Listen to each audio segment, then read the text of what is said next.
క్షణాల్లో వచ్చి మూడో కంటికి తెలియకుండా దాన్ని తీసుకెళ్లిపోయారు. అంటే సరైన వాళ్ళ చేతిలోనే పడినట్టుంది. దొరికారా? కొత్త మొహం అన్నా, మన ఊరు మనిషి కాదు, కానీ దాని కారులో శైలు మనిషిని తప్పించింది. సరే, దాన్ని తీసుకురండి.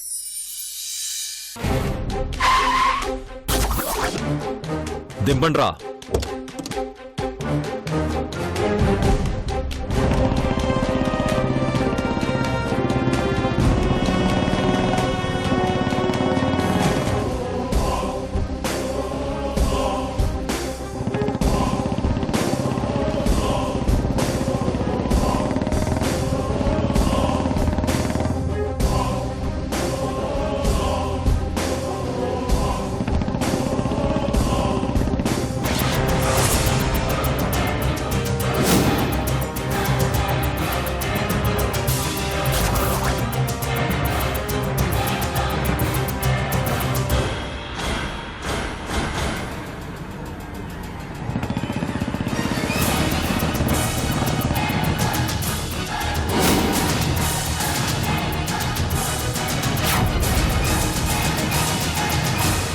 ఎవరు మీరు?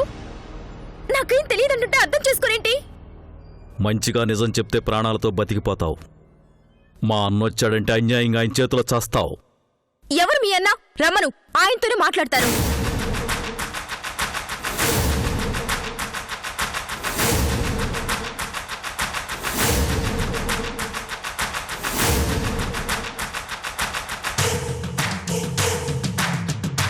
నమస్తే అన్నా. నమస్తే అన్న. రై,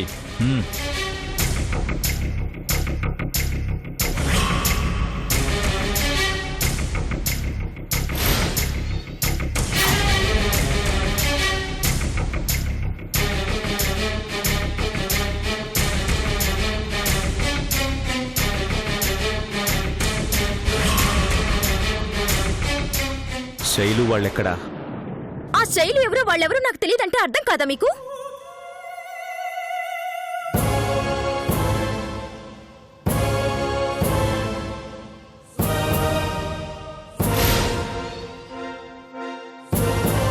కొన్ని విషయాల్లో నాకు సహనం చాలా తక్కువ. మర్యాదగా అడుగుతున్నాను, వాళ్ళెక్కడా? నాకు తెలియదు. ఏయ్!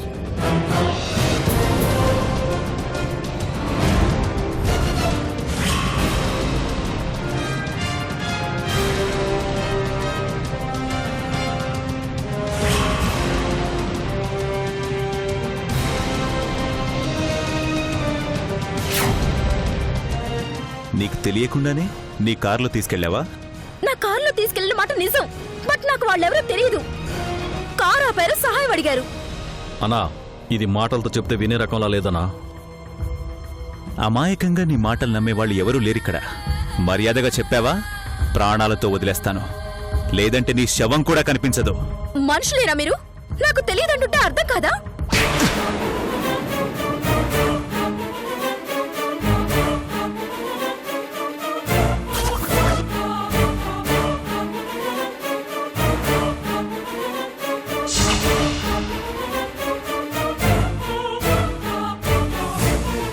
నీలాంటి వాళ్లతో నిజం ఎలా చెప్పించాలో నాకు బాగా తెలుసు.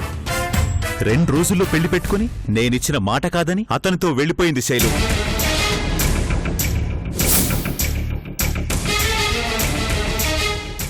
అనుకున్న ముహూర్తానికి అనుకున్న మనిషితో ఆ పెళ్లి జరగాలి. చెప్పు, ఎక్కడికి పంపించావు వాళ్ళని? నిజంగానే నాకు తెలియదు. నా సమస్యల్లో నేనున్నాను. ఇప్పటికే బాగా ఆలస్యమైపోయింది. నేను వెళ్ళలేదంటే నా అనుకున్న వాళ్ళ దృష్టిలో కూడా నేను నిందితురాలిగా మిగిలిపోతాను. వాళ్ళెక్కడో చెప్పమంటే నీ కథలు చెప్తావేంటే? వాళ్ళని ఎక్కడికి పంపించావో చెప్పు. అయ్యో, నాకు తెలియదంటే నమ్మరేంటి? ఎందుకు నన్ను ఇలా హింసిస్తున్నారు? నేను వెళ్ళాలి, నన్ను వదిలేయండి. నిన్ను తీసుకొచ్చానని నీకే ఇంత బాధగా ఉంటే మాట, నేనిచ్చిన మాట పోతుంది, నాకెలా ఉంటుంది? మీ మాటలు మీవే కానీ నా మాటలు నమ్మరా? వాడు తీసుకెళ్లింది శైలుని మాత్రమే కాదు, ఈ ఊరి పరువుని నేనిచ్చిన మాటని. వాళ్ళెక్కడున్నారో చెప్పు. నిన్నెక్కడి నుంచి తీసుకొచ్చారో అక్కడే మా వాళ్ళు జాగ్రత్తగా నిన్ను వదిలేసి వస్తారు. నిజంగానే వాళ్ళ గురించి నాకు తెలియదు తెలియదు తెలియదు. చెప్పరు. నీలాంటి వాళ్ళు అంత సాధారణంగా చెప్పరు. ఇద్దరు ప్రేమికుల్ని కలపడం నీ దృష్టిలో చాలా గొప్ప విషయం కదూ?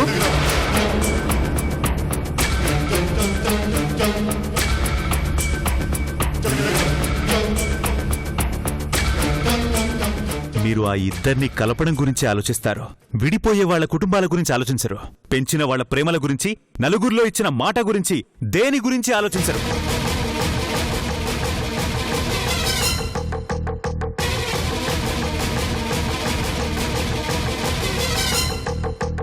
ఈ ఊరు నా బాధ్యత. ఇక్కడి చెట్లు పచ్చగా ఉండాలి, మనుషులు స్వచ్ఛంగా ఉండాలి. దీంట్లో ఎక్కడ తేడా వచ్చినా ఈ హరికృష్ణ క్షమించడు.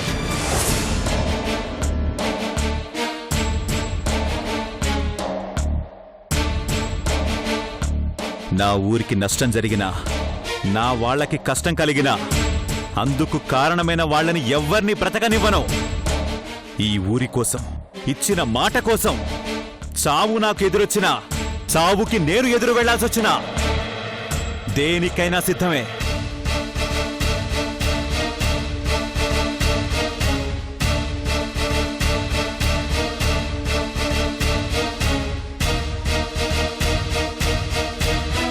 రెండు రోజుల్లో శైలు పెళ్లి. ఆ లోపు శైలు ఇక్కడ ఉండాలి. సింహం అన్నా, చెబుతుందో చెప్పిస్తావో నీ ఇష్టం.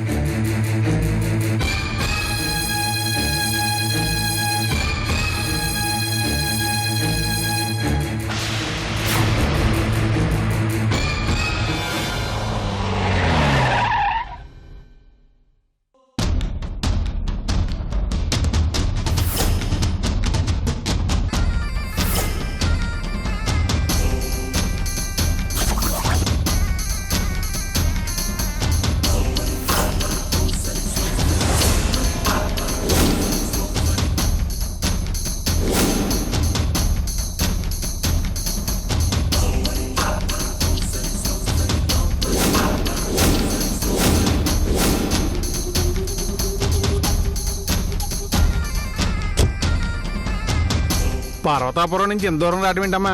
అయినా సడన్ గా పోగేమేంటి?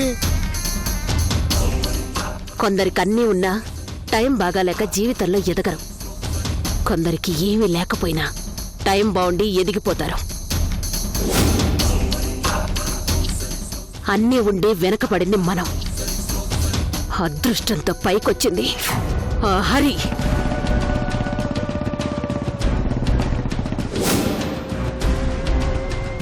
అందుకే ఆ అదృష్టం మనకెలా వస్తుందో, ఏం చేస్తే ఆ హరికృష్ణ పతనం మొదలవుతుందో చెప్పగల ఈయన దగ్గరకొచ్చాం.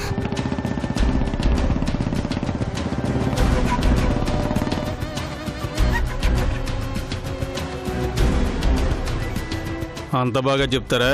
కొందరు ఆయన అడగకుండా నిద్ర లేవరు. అలా ఆయన్ని నమ్మి పైకొచ్చిన స్టార్లున్నారు. పేరు ఊరు తెలియకపోయినా ఎమ్మెల్యేలు ఎంపీలు అయిన వాళ్ళున్నారు. పద.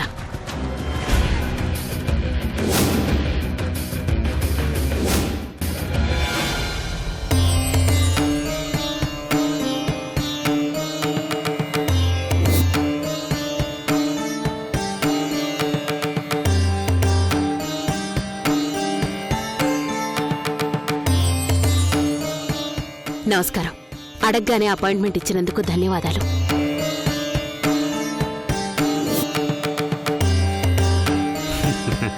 నన్ను నమ్మిన వాళ్ళకి నేనెప్పుడూ అందుబాటులోనే ఉంటానమ్మా. చెప్పండమ్మా, ఏమిటి మీ సమస్య?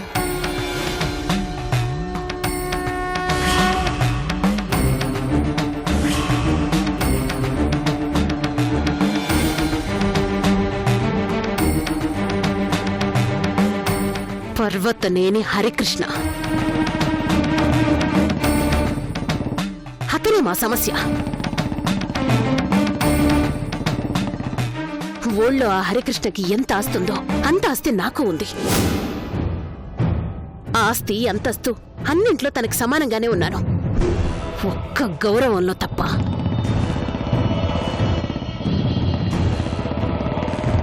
గుడిలో తొలి పూజ తనది.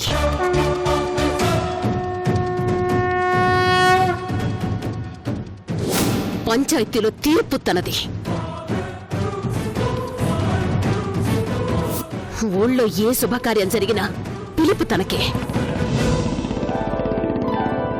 అడుగడుగున అవమానాలు మాకు, అడుగు తీసి అడుగు ఎత్తే రాచ మర్యాదలు అతనికే. అవమానాలేనా? అధికారం రాదా? చెప్పండి గురుగారు, ఎంతకాలం ఎదురుచూపుడు? నేను గెలవాలి, ఈ ఊరిని, ఆ హరిని. గ్రహాల అనుకూలతలు మొదలయ్యాయి. ఆ హరికృష్ణకు ఎదురులేని రోజులు ముందు ముందు ఉండవు.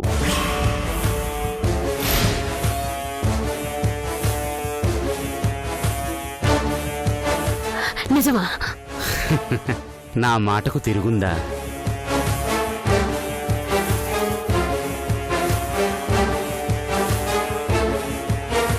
ఆ హరి జీవితంలో చెడు మొదలైందమ్మా.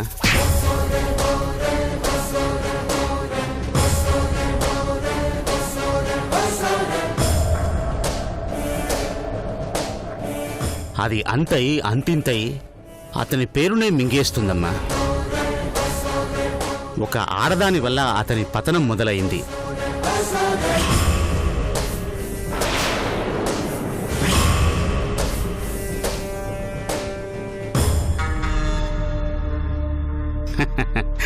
ఆడదాని వల్ల మహామహా సామ్రాజ్యాలే కూలిపోయాయి.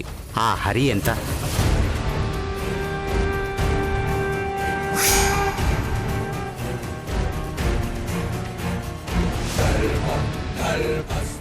అదే జరిగితే మీకు పాలాభిషేకం చేస్తాను. హరికి గ్రహణం పడుతోంది. రాహుకేతుల్లా మీరు మింగేసి వదలకుండా ఉంటే చాలు. ఊరు మీది, అధికారం మీది.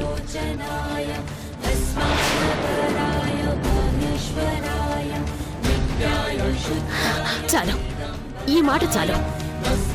ఆ హరిని గెలవగలిగితే ఈ చింతామణి జీవితంలో చింతనేదే ఉండదు. అధికారం అమ్మదైతే ఊరి మీద పెత్తనం నాదే కదా. ఆ రోజు రానివరా? ఊరినే నీకు రాసిచ్చేస్తా. ఆ,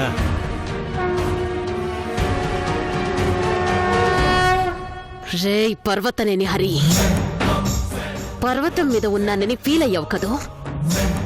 నీ పతనం మొదలైంది. నా టైం స్టార్ట్ అయింది.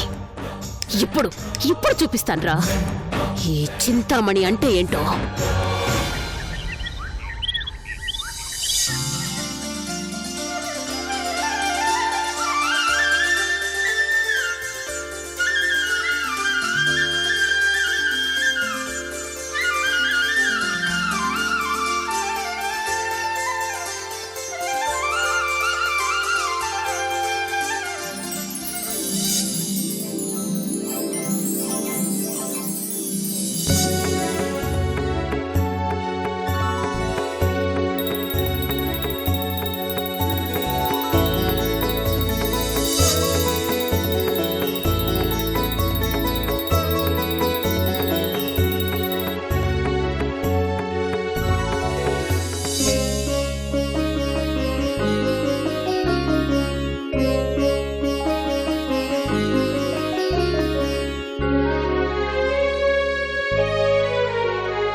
అన్నయ్య అనే మాటకి అర్థం నువ్వు.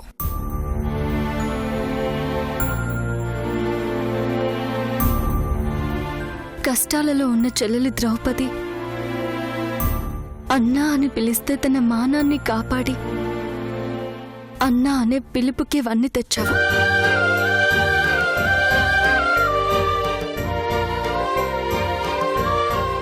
చెల్లెలు సుభద్ర ప్రేమ కోసం, తన ప్రేమని గెలిపించడం కోసం ఎన్ని మాయలు చేశావయ్యా.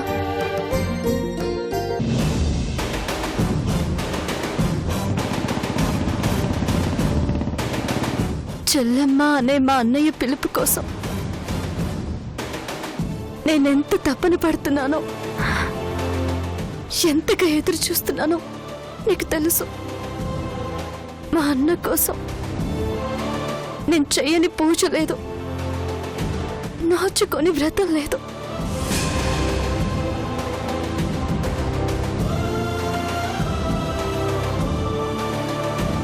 నా అన్న నన్ను నోరారా చెల్లెమ్మ నా ఇంటికి రా అని పిలిచే రోజు ఎప్పుడయ్యా వస్తుంది?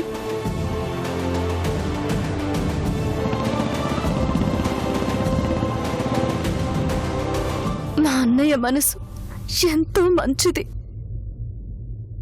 ఆ మనసులో చాలా ప్రేమ ఉంది. లేదని మాత్రం చెప్పకు.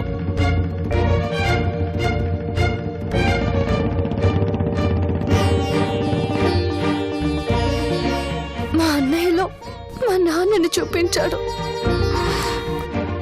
అమ్మని చూపించాడు, చివరికి నిన్ను చూపించాడు.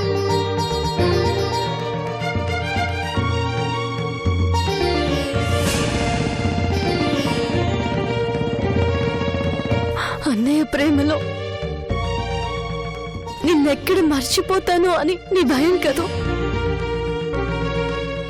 అన్నంటే నువ్వే అనుకునే ఈ జనం మా అన్నని చూసి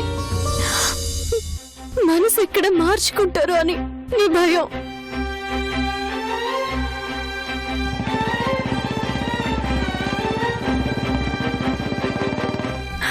అందుకే కదా పక్క పక్కనే ఉంటున్నా పరాయి వాళ్ళని చేశావు.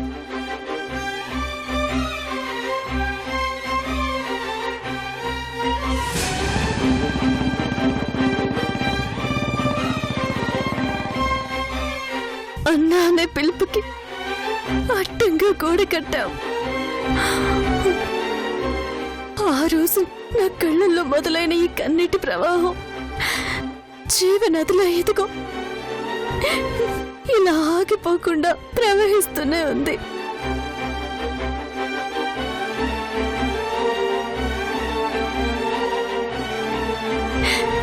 ఈ కన్నీళ్లు తుడవగలిగే చెయ్యి నీది మాత్రం కాదు, నా అన్నయ్యదే కావాలి. ఆ అదృష్టం నాకెప్పుడయ్యా? కన్నయ్య అంటే రేపల్లంతా కలదిరిగావే, నా బాధను కూడా పట్టించుకో కన్నయ్య.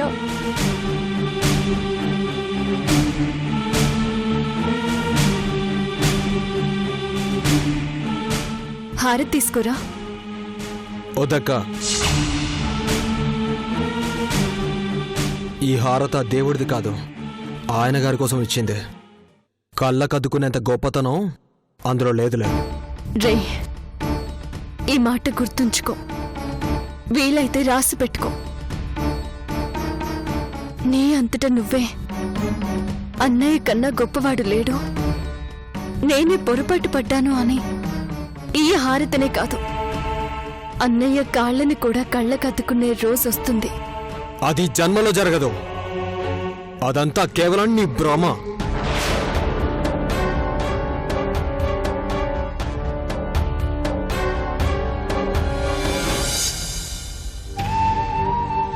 ఏంటండి ఇలా చేశారు? ఫోటోలో మీరు నవ్వుతున్నారు, ఇక్కడ మా జీవితాల్లో నవ్వు అనేది లేకుండా పోయింది. మీ రక్తం పంచుకు పుట్టిన వాళ్ళు బద్ధశత్రువుల్లా బ్రతుకుతున్నారు. గోడ కవతల వాళ్ళు, గోడకివతల మేము. మాటలు లేకపోయినా మౌనంగా యుద్ధం చేసుకుంటూనే ఉన్నారు. అన్నా చెల్లెళ్ల మధ్య ఈ యుద్ధం ఎన్నాళ్ళు అర్థం కావడం లేదండి.